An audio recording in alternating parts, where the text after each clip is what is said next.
ಬೆಂಗಳೂರಲ್ಲಿ ಬಂದ ದಿಢೀರ್ ಮನೆಗೆ ಏನೇನಾಗಿದೆ ಅಂತ ಸಣ್ಣ ತುಣುಕುಗಳು ತಗೊಂಡ್ಬಂದಿದ್ದೀನಿ, ನೋಡ್ಕೊಂಬನ್ನಿ. ಮೊದ್ಲು ಬಲಿ ಆಗಿರೋದು ಒಣಗೋಗಿರೋ ಮರಗಳು, ಆಮೇಲೆ ಬಿಲ್ ಬೋರ್ಡ್ಗಳು, ಸೈನ್ ಬೋರ್ಡ್ಗಳು, ಆಮೇಲೆ ಹಸಿ ಮರಗಳು. ಇನ್ನ ನಮ್ ಜಾಲಹಳ್ಳಿಲಂತೂ ವಾಟರ್ ಫಾಲ್ಸ್ ಸೃಷ್ಟಿ ಆಗ್ಬಿಟ್ಟಿದೆ ಅನ್ಕೊಡಿ. ರೀಸೆಂಟ್ ಆಗಿ ವಿಷ್ಣುವರ್ಧನ್ ಅವರ ಕೋಟಿಗೊಬ್ಬ ಮೂವಿ ರಿಲೀಸ್ ಆಗಿತ್ತು. ಅದು ಕಟೌಟ್ ಬಿದ್ದು 5-6 ಲಕ್ಷ ಹಾರ ಲಾಸ್ ಆಗೋದಲ್ದೆ 2 ಕೆಳಗಿದ್ದ ಆಟೋಗಳು ಚಕಮ್ ಆಗೋಗ್ಬಿಟ್ಟಿದ್ದಾವೆ. ಇನ್ನ ಮನೆ ಮೇಲೆ ವಾಟರ್ ಟ್ಯಾಂಕ್ ಗಟ್ಟಿಗೆ ಫಿಕ್ಸ್ ಮಾಡಿಲ್ದೆ ಇರೋರ್ದೆಲ್ಲ ವಾಟರ್ ಟ್ಯಾಂಕ್ಗಳು ಸೀದಾ ಹಾರ್ಕೊಂಡ್ ಕೆಳಗ್ ಬಿದ್ದಿದಾವೆ.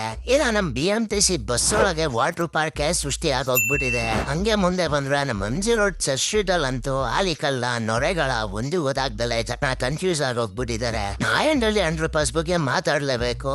ಇಲ್ಲಿ ನೀರ್ ನಿಂತ್ಕೊಂಡಿಲ್ಲ, ಕೆರೆನೆ ಸೃಷ್ಟಿ ಆಗೋಗ್ಬಿಟ್ಟಿದೆ. ಜೊತೆಗೆ ಸೀಟ್ ಬೋರ್ಡು ಅಷ್ಟೇನೆ, ಇರೋ ಬರೋ ಡ್ರೈನೇಜ್ ವಾಟರ್ ಎಲ್ಲ ಆಚೆ ಕಡೆ ಬಂದ್ಬಿಟ್ಟಿದೆ. ರೋಡಲ್ಲಿ ನೆಟ್ಟ ಕಟ್ಟಿಲ್ದೆ ಇರೋ ಡ್ರೈನೇಜಿಗೆ ಒಂದ್ ಇನೋವಾ ಕಾರ್ ಕೂಡ ಬಲಿ ಆಗೋಗ್ಬಿಟ್ಟಿದೆ.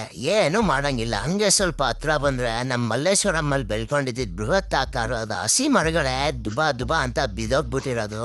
2 ಆಟೋನು ಫ್ಲಾಟ್ ಆಗೋಗ್ಬಿಟ್ಟಿರೋದು. ಈ ಮಳೆಯಿಂದ ಆಟೋದವ್ರಿಗಂತೂ ತುಂಬಾನೇ ಲಾಸ್ ಆಗಿದೆ ನನ್ನ ಕೇಳಿದ್ರೆ.